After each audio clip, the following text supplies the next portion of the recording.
welcome everybody back to another Oshkosh edition of Air Raid Radio. We've got Adam and Kara today, and we also have the wonderful Nell Bright, who was a World War II WASP, and we're so excited to have you with us today. Thank you. Yeah. And you just celebrated a birthday. Yes. So happy birthday. About a week ago. When was your birthday? June 20th. Oh, okay. Oh, so it just happened. Yeah. Congratulations. Yeah. Happy birthday. Right. That's a big achievement. And you're 99 like the 99s. So Right. Awesome. Where are you located now? I am in Salt Lake City, Utah. And I'm at a brand new place. I've been here 2 years in August. Okay. I've been in Salt Lake 10 years now. So I moved up from Sedona to be closer to my daughter. Okay. Gotcha. How do you like it out there? Yeah, I like it up here. I'm not as well as Sedona, but as Arizona, but Sure. you know, you just do what you have to do. But I like it up here. It's a lovely place, a lovely town and city. yeah, it's a beautiful city. Adam and I, when we came, the only time we've been there was when we came to interview you for the CAF Rise Above. Right. And, Maybe, you know, we have Hill Air Force Base here, which Right.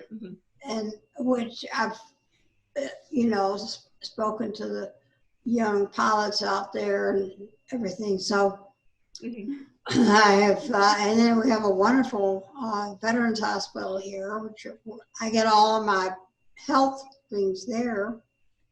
So it's worked out really good. That's great. What are you looking at me for? I always think he like has something. I'm that he listening wants to me you. I'm say. engaging with you. This is why I'm never on the show. Okay, that's true. Adam is a special guest today. We thought perhaps that you would want to see him now. So Yes. we We have a invited special him. bond. Yeah, the gang's all back together. Yeah. So now, what year did you graduate from at Sweetwater for your training? Well, I went in May of 43 and graduated in November of 43 Okay, so then you served until they were disbanded and served from then till December 44. Mhm. Okay. So that's a good amount of time. What did? Yes, I was in the 7th class. Oh, Okay. okay. Yeah. And so we had, you know, they progressed a lot as they went along, but it was great. Yeah. So what did you do when you served as a WASP? Well, of course, I went through training, which everybody did, the same training as the men had. And we were fortunate in our class that Jackie Cochran chose 20 women out of our class to go to B-25 school because the women hadn't flown B-25s before. So we got to go to B-25 school at Matherfield, California, and logged a little over 165 hours in Oh, wow. the B-25, and you know, got our first pilot rating and another instrument rating in the B-25. And that was quite a few hours in a short amount of time, but we flew all the time as long as the fog would lift. But we graduated then from B-25 school in around the middle of February of 44. Okay. And 10 of the gals were sent to Riverside, California. And I believe they were towing targets there. And 10 of us were sent to Biggs Field at El Paso, Texas, in the 6th Tow Target Squadron. And the 10 of us that were sent there were, of course, we're all in the same class to begin with. So we were together the whole time that we were in the WASP. So naturally, the 10 of us became very close. And so we were there at Biggs Field then until we were deactivated in December of 44. Okay. Oh, wow. But it was wonderful. We flew in early mornings when we flew strafing missions to strafe troops out in the desert, so they'd have to throw their breakfast on the ground.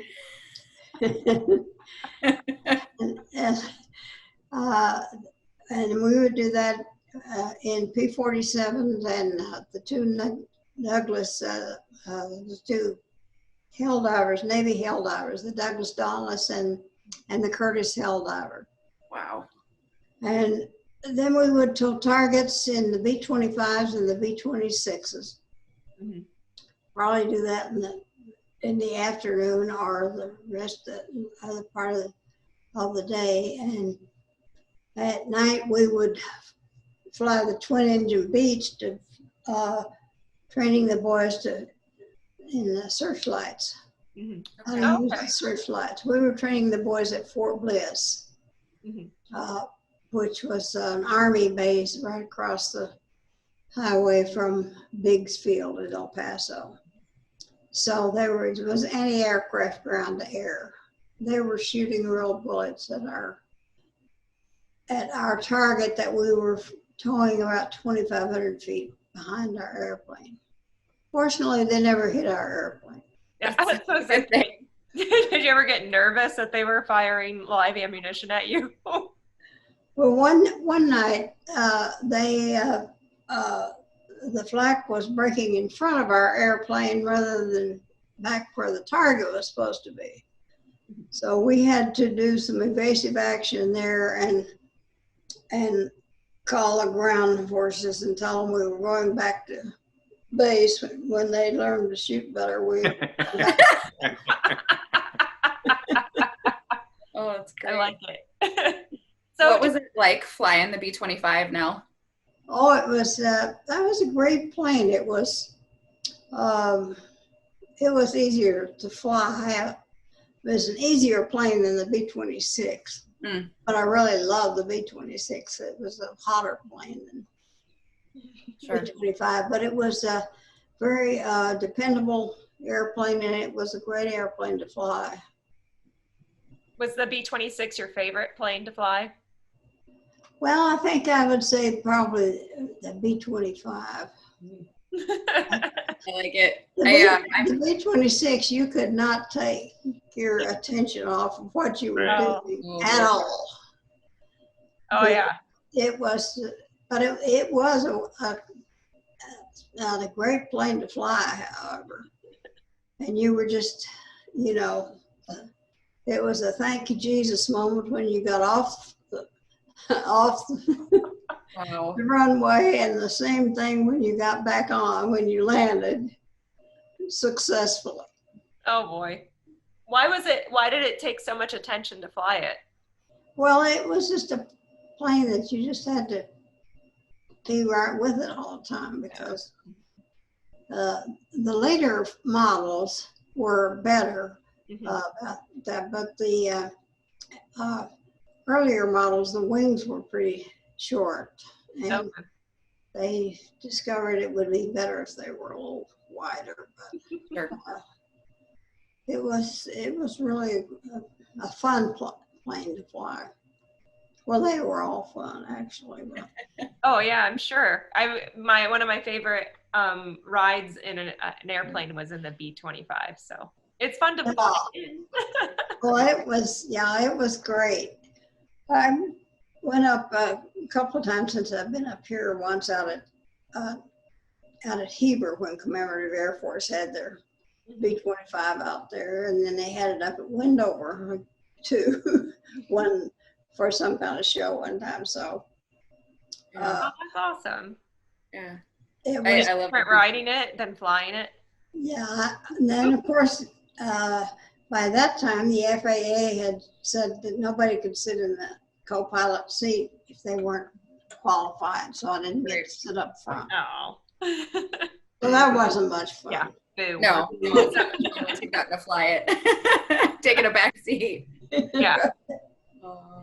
So Amy works with the Commemorative Air Force in Minnesota, and that's the plane they have there is the B-25. They have Miss Mitchell. So Okay. Where did you have it?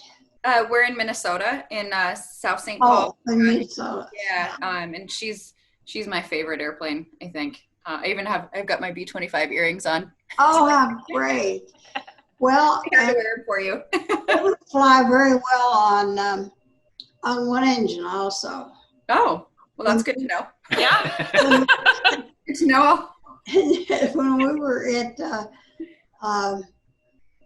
Mather Field in our training, we had been on cross country down to Phoenix, Arizona, and we're coming back, and we lost an engine a few miles, quite a few miles from Mather Field, but it was better. We were closer to Mather Field than we were having even going to someplace else. So we just feathered the prop and went in on one engine. And of course, we had to call for emergency landing when we got to Mather. And oh my gosh, when they realized there was two girls up there in that B-25 on one engine, the whole field nearly went nuts. Oh, Wow. So of course and this is, they do this for every time there's an emergency landing, of course, all the ambulances and everything, and the commanding officer in his Jeep came screaming out to the runway, and and of course we'd practice that, but so you just have it in your, you just do what you have to do. Right. And a B-25 will land on, you do the right thing, it lands very nicely on one engine. And we were so busy doing things, you don't think about it until a couple hours later. But anyway, we got in just fine, but they were kind of excited about it. A little bit, yeah. I They were more excited about it than we were. I'm sure. I mean, that's pretty, you guys trained at Mather. Were there a lot of WASP training there, or was it rare that there were women flying planes at that base? Right. Yeah. We were flying on one day down to Long Beach at from Mather, just on a cross country thing. And when we got down, we were trying to get landing instructions, and we kept calling in, and we couldn't get an answer from the field. And finally, this guy came in and said, "Whoever is trying to call the field, please get off this line. We are trying to land a B-25. And so we called him back and said, "We are the B-25. Give us our landing instructions." Oh, he was kind of, we didn't hear for a few minutes while he was soaking that up. I love it. So your brother served as well in the Air Corps, is that correct? My brother? Yeah. Your younger brother? Yes. He was, yes, he was in the Air Force. He was a staff sergeant. He was in the Air Force over in Sicily. Mm-hmm. And he was crew chief on B-25. Oh, okay. So the same plane you were flying. That's pretty cool. Same time I was, flying. How did he feel about you flying? And so when he came home from Sicily, he was mustered out in El Paso. And I told him, "Oh, well, that's great." So I got permission for another gal to go with me too, for us to take him home to Amarillo, Texas, in a B-25, so he didn't have to ride so I told him I thought that was just great. And he says, "Oh, I can take the bus." And we all know, so Tommy Thompson, who was flying co-pilot for me that day, course, we had already made up our mind different things we were going to do. Since he was 4 years older than me, and so he finally decided he would get in the airplane, which he did, and so we did the Dolittle Takeoff for him. Good. And he wasn't too thrilled about that. I bet not. And the poor guy, he just, I know he thought that was his last day on Earth, having to fly home with his little sister piloting the B-25. But we made it home, it wasn't, I don't know, an hour and a half flight probably. Oh gosh. Passel Amarillo wasn't too far. Oh, funny. But that was really funny. He was just, I think, in a state of shock the whole time he got off the airplane, and he didn't say a word. I think he couldn't even talk. Oh my gosh. But Yeah. anyway, it was funny. Did he ever fly with you again? No. We weren't at the same base, so and he didn't know what a great experience that was going to be. Yeah, it sounds like fun. It's better than a 4-hour bus ride from El Paso. Right. I'd take the B-25 ride. Yeah. Yeah. For our audience who doesn't know what the Dolittle Takeoff is, Adam, do you want to, since we've did a brief summary of it in our episode of The Restorers? Well, yeah, I mean, the Dolittle Raiders, for the audience who are watching your show probably should know who the Yeah, I Dolittle think Raiders everybody are. Yeah. We hope they do. But the Dolittle Raiders took off from the short deck of a Navy carrier. But I'm going to defer the description of the technical aspects of doing a Dolittle takeoff to someone who has actually done a Dolittle takeoff. Well, you taxi down to the end, as far down to the end of the runway as you can. Check everything out, and then you put your toes on the brakes, because the brakes are up at the top of them. So you put the brakes full on and get all set, put the brakes on, and then you run both engines up to full power, and then you turn the brakes loose. And that plane gets off the ground in about 500 feet. You got to pull that yoke right back into your stomach. Oh my God. Right, don't stall it. No. Yeah. Wow. And it really gets going. Yeah. And we did that. We did that for my brother, because we had practiced during our instructor during B-25 school had taught us. That was one of the first things he taught us after we soloed and everything in it. Oh, wow. But because everybody that flew the B-25 should know how to do the Dolittle takeoff. Sure. If you end up in a short runway someplace, you need to know how to do it. So Yeah. It's, anyway, my brother was sitting right back where the crew chief said he just turned white. what are you doing?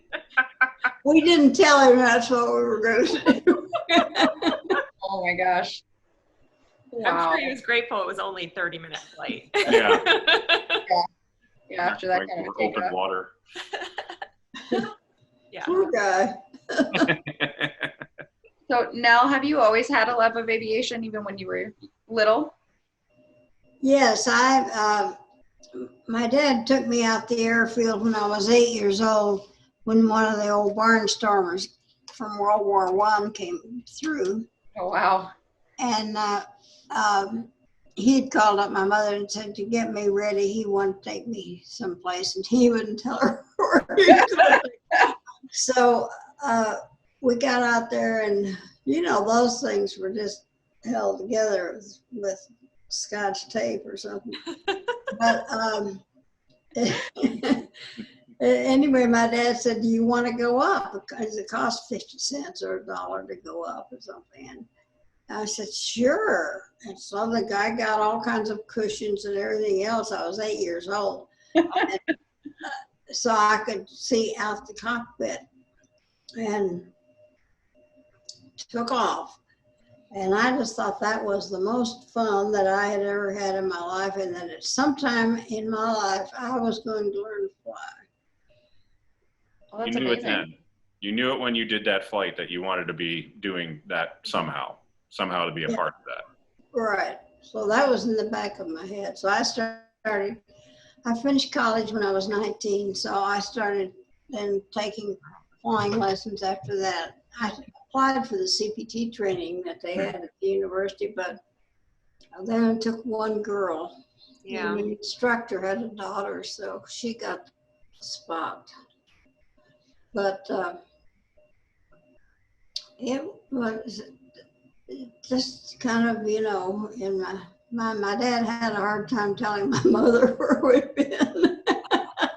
And then she really gave him a hard time. I don't know, but I didn't care. Oh, that's funny. That was fun. So how old were you when you joined the WASP? We had to be 21 then. Okay. And I was already 21 because we had to have our private license in 75 hours. Mm-hmm. And you know, it took quite a while to get 75 hours. Oh, yeah. Training. I flew a T-craft, Taylorcraft there at Amarillo Air Force, English Field, they called it then. It was for Amarillo Air Force Base, then was built later. Well, that's still where the airport is. But so I started flying right there. It cost $1.50 an hour to fly with instructor and everything. Wow. That's And a little cheaper now. Yeah. 10 of us went together and bought a Taylorcraft for $1,500. So Wow. we had to raise $150 since I was only making $12.50 a week at my job. Oh. So there was, you know, you missed a few lunches. A lot of the WASP missed a few lunches to take flying. I mean, $1.50 was quite a bit out of $12.50, you know. Yeah. But so it took a while to get 75 hours. But when I saw the article in Flying Magazine, they were doing this at Jacqueline Cochran, and if you were interested in applying, gave the address and everything. And so I got a letter right back from her to come to Fort Worth, Texas for an interview. And so I was accepted then right away. And I think part of it was probably due to the fact that I already had my college degree too. Oh, okay. Because it seems that the biggest proportion of the early classes, almost everybody had been through college almost. And I'm not saying that anybody that hadn't, I mean, if they were any better than anybody else, it was just that she felt they had more experience studying and everything like that. And of course we had to have, that was quite a few hours to have. Yeah. Yeah. But of course they lowered the age and lowered the requirements later on, Okay. which they did for the men too. And they did that for everybody. Yeah. Yeah, Yeah. for everyone. You think, and that was just to get their numbers up, or They just to be needed able to more find more pilots. people? They Yeah. needed more people. Right. I think that I may be somewhat wrong on this, I don't know, but I think that when Pearl Harbor happened, the Air Force had a little over 800 pilots in the whole Air Force. Oh, okay. Yeah, I think I think it's something like that. Yeah. our Air Corps was like 23rd in the world, something like that. That was terrible. And they were part of the Army, you know. Yeah. We were the Army Air Corps. Yeah. Yeah. Yeah. Because it was 1947 when they made it the Air Force. Right. Yeah. Uh-huh. Post World War II. They made it separate. And General Arnold had been wanting to do that for a long time. He and Jackie Cochran and Eleanor Roosevelt fought for training in women in the first place. Yeah, I've been actually been reading Kate Landek's book. Oh, did you read Kate's book? Oh, I'm almost done with it, and it's so good. It's got a lot of really good information in there. Of course, she is a historian, so she Yes. knows how to do that. But Yeah. it could be very dry, but naturally it was interesting to me. But I thought that it was very well, she did a wonderful job on writing it because she made history really interesting. Yeah, she does a nice job making it like a story, so that you're not just like reading a bunch of facts and a bunch of little stories, but you're kind of following. And I had no idea she was going to put that picture of me in the front of the book. I don't even remember that picture. And it was in my file at TWU. Oh yeah. When I saw it, I was like, I've seen this picture a lot because of us doing research for the movie. At one point, I found this when I was living in Arizona, way back. I found a whole box of negatives, and so I was. And a lot of I didn't want to take them to Walgreens or someplace because so by that time a lot of the people that were doing it didn't know how to work with old negatives. Sure. So I called Kimberly at TWU and she said, "Oh, send them down here. We have a guy that specializes in that." So I did. So they printed them all up. Excellent. And that's where they were. Oh, that's very cool. That's where she found this picture and that bunch of, and I don't, that was taken at El Paso, but I think maybe it was taken one day. There was an Army Air Corps or somebody down there taking pictures, and maybe he took it then. I don't know. But I had the negative. I don't know where I got the negative either. It's a great picture. But I love the picture. Yeah, it makes for a great book cover. And I had no idea she was going to do that. When I got the book, I was really shocked. I had no idea that was going to be in there.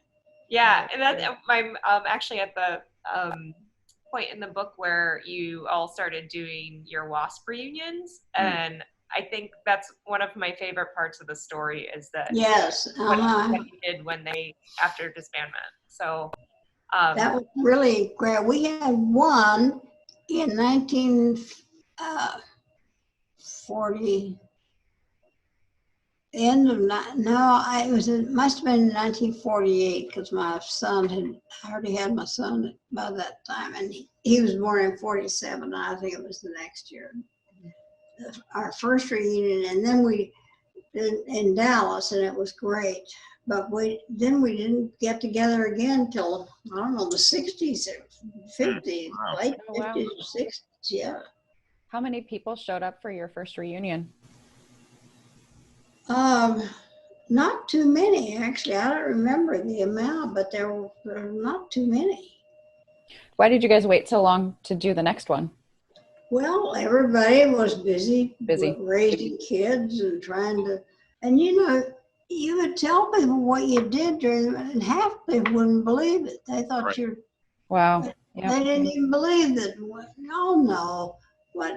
Don't try to kid me. Yeah, they didn't have women flying in that. Yeah. And they would, basically just think you were lying to them. So we just got to where we wouldn't even talk about it. Yeah. Yeah. My kids didn't even know that I did that until they were teenagers. Wow. Oh, wow. Yeah. Plus, I'm sure if you're not around other pilots, that you feel like maybe nobody would understand what you're talking about anyhow. Yeah. What? I didn't quite understand. That if your life is around your family, so you're probably not talking about airplanes anyways. Oh, yeah, you're right.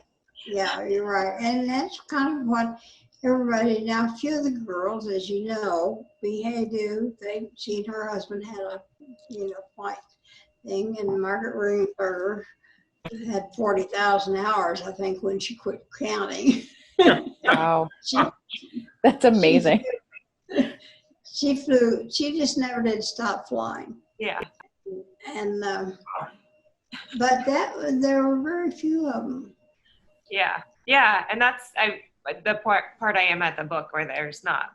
But I think mainly, then it was time to get married and have kids. Mm-hmm. So I had 2. That was enough. Do either one of your children, do they have an interest in flying at all, or have they chosen No. different paths? No, they've had fun going to all of the things, but Sure. why didn't you tell us about this? So, speaking of going to things, Yes. have you been to AirVenture? To Oshkosh? Well, I went to Oshkosh every year for 12 years. Oh, wow. From 96 on for Okay. 12 years. And Caddy and Bailey and Birdlegs and Betty Brown and we had a whole group that Yeah. kind of traveled together for about 11 years. That's And I'm the only one left. Oh. And we went to Oshkosh. Bailey lived in Springfield, Ohio, so everybody would show up at her house up at Dayton and stay at Bailey's house for a couple of days, and then we'd all drive up in her big van to Oshkosh every Oh, year. wow. And and then after Oshkosh, Bailey had a wonderful summer home at Harbor Springs, Michigan, right on the lake. Oh, that's which, nice. Yeah. And we'd go up there and spend at least a week after Oh, wow. Oshkosh. So That sounds like a great way to decompress after Yeah. Oshkosh. What are you doing? That's a way better plan. I know. I know. We always come back and go straight back to work. That sounds like a much better idea. cool. But I loved Oshkosh. I was this is the first time they haven't had it. Yeah. I know. Yeah. Oh, that's so sad. That's why we're doing this. We have virtual Oshkosh. What did you like about Oshkosh? What Well, there? It took us a while to convince them when Ethel Finley was president. She was a good convincer to give us a tent there. Uh-huh. Our corporation had no boku money. And I mean, we had a little bit to operate on, but so Schutze, of course, you met Schutze. Oh, yes. Yes, Schutze Reynolds, who's also we've interviewed her a few times. And Schutze had all of her stuff, and so then she made up WASP stores. So then we brought all the stuff, and we all helped sell it, and Schutze donated all of it.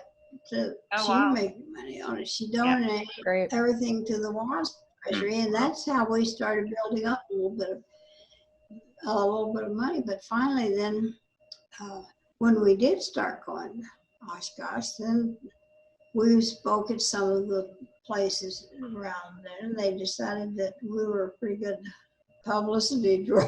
So they donated our tent from then on. I'm glad they figured that out.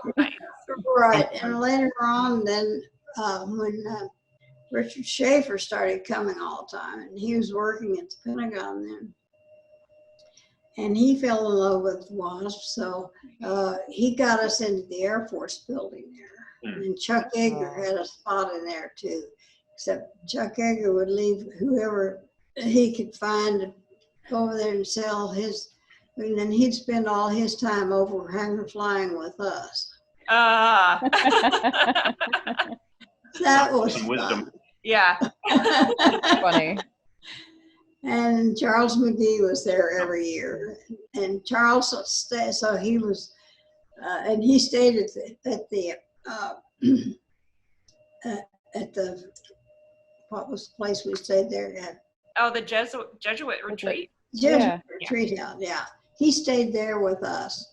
Charles did. Yeah. He's an old Charles and I would take the golf cart and go shopping at the place there, and then we'd go down to and see. We had to go inspect the warbirds every day. You know? Right. Yeah, absolutely. You should. Yeah, just make sure they're doing it right. That's usually where we start our days, right? It's warbirds. Oh, and at that time, I was living in Sedona, Arizona then, and my vet had an AT-6. He had bought and learned to fly it, and so he took his AT-6 every year. Rick was there with his T-6 every year at Oshkosh. So that was fun, and he led the formation, the formation. Yeah, the T6 formation. Yeah, at that time he led the formation of it. So yeah. Oh, it was just fun. It was just such a great time, and it was a hard few days actually. But Yeah. Oh yeah. it's a tough deal. Yeah. So we've been doing these episodes all week talking about Oshkosh, and everybody's like, "Oh, what's your favorite?" And I think every time I change my answer, but I think that's one of my favorite things is the T6 formation. No, When it goes Oh over. yeah, didn't they do a beautiful job on that? Yes. I love it. multiple layers. Love it. It's Mhm. one of my favorite things. And like, it doesn't matter where you are, you're gonna see it. And then also every year we would go to Sun and Fun. Oh, I haven't been there yet. I've been yeah, once. I have not either. I haven't made it back yet. And we had a tent there too. And that was a fun thing. And Bailey and I and Sherry and somebody else, I think it was Bird Ladies most of the time, but we rented a condo down on the beach for about 10 days before Sun and Fun. That's To nice. get acclimated, As you should. I like where your head is Yeah. on these trips. Hey guys, we're doing these all wrong. Yeah, I know. We Karen. need to rework our plan. So, and then we'd go to Yep. Sun and Fun. And then we'd go back to Bailey's house too, there in Ohio. So we usually would go to her back there. And then when we had a get together with the California group, the ones in Arizona and California, in December at Palm Springs, Palm Desert. That's great. So then they would Yeah. come fly to Phoenix, and I would meet them in Phoenix, and we'd drive over to Palm Desert. So it sounds like you had a gap from the 40s to the 60s where there wasn't a lot of meeting, and then it sounded like after the mid 90s you really made up for it. Yes. Oh, we really did. Yeah, we really did. And that's how we got to know each other, because, when we were in training, No. we were busy all the time. We didn't have time. We just knew people that were in our own flight. That was it. Yeah. Right. Yeah. And, so we had a chance to really get acquainted with everybody, 20 years later. Yeah. Yeah. So Make new friends. it was just fun. Yeah. I life goals for me. I want to keep that friend. I have lots of friendships with certain groups, including this lady right here, Amy Loria. That it's like I'm always like, I look at your reunions and your you ladies, and I'm like, I hope I'm still doing that with my friends when I'm older. Yeah. So Absolutely. yeah. And I guess, I guess this year there would have been no WASP there. Yeah. Yeah. I think the last couple of years. Yeah. Two WASP there last year, wasn't there?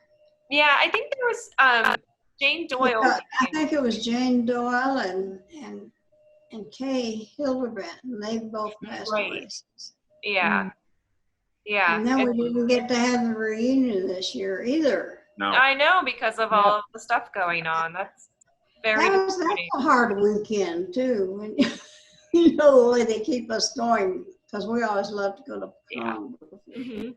Yeah, the WASP, we're referring to the WASP homecoming reunion in Sweetwater, Texas that they have every year. And And that's I've in been, May usually, right? Usually. yeah, and I've been 2 years, and it's You, it is, you guys have to be exhausted by the time that weekend is over. Yeah, they keep you going. Hmm. it was, now you've been to Oshkosh several times, haven't you? Oh yeah, Sorry. look We- at that. No, we have Oh, we have a visitor who's been sitting here meowing at me the whole time because I'm not paying attention to her, so I apologize. What's her name? that, I'm a very animal person. So She just pulled out my headset. I love cats and dogs. Oh We boy. had a Maine Coon cat and who weighed 20 pounds. And Oh my gosh. a Pomeranian dog who weighed 5 pounds. Oh my god. Did the cat beat up the dog? And the cat was the boss, of course. Oh yeah. Yeah. They usually are, as my cat has just demonstrated. She's in charge of me. Oh yes. Yeah. We, Is that Amelia? would, Yeah, that was Amelia. Closed the door like 6 times trying to get my attention. I'm like, I'm busy. Please go That's away. nice. Open the door. Like, I'm talking to somebody important. You need to go. and she doesn't allow you, but just so much time. Go. Right. Yeah. And then you're supposed to pay attention to her. Right. Not too much. Right. To answer your question, Nell, Adam and I've been to Oshkosh since 2010, so this would have been my 10th year. I've been going since about 06. Yeah, he's gone much longer than I had. He actually, But it just sounds fun. yeah, I don't- That's when we get to see all of our friends. yeah, you can't explain to people what makes it so exciting. You know, people that don't fly or something. yeah. But I think a lot of other people that don't fly enjoy it too. Oh yeah. Absolutely. We have a lot of friends that don't fly. It has to be there. You know, there's 5 million people there. That's true. I couldn't believe how they could accommodate so many people. Yeah, They kind of can't. yeah. Well, we rent a house every year because there's no places to stay. Yeah, so. sometimes we can be close. Sometimes it's a healthy drive, but yeah, we usually stay off the Yeah. grounds. We're not campers. Somewhere. It was a perfect situation for us to stay at the. Oh yeah, that's great. Because then we had breakfast together and Yeah. we saw each other after. You know, it was just perfect. Yeah, and it's beautiful out there. We were only very out nice. briefly, but it's It's gorgeous, you know. yeah. Nice My and daughter and quiet. son-in-law came one year and they were exhausted for 2 years after that. So they didn't know how in the world we did it. It is funny when new people go to Oshkosh and they're not prepared for Oh. the sheer. Yeah, Right. They're exhausted for like a year afterwards. Yeah. Yeah. After day Yeah. one, they're like, we have Yeah. 4 more days of this. I'm like, yep.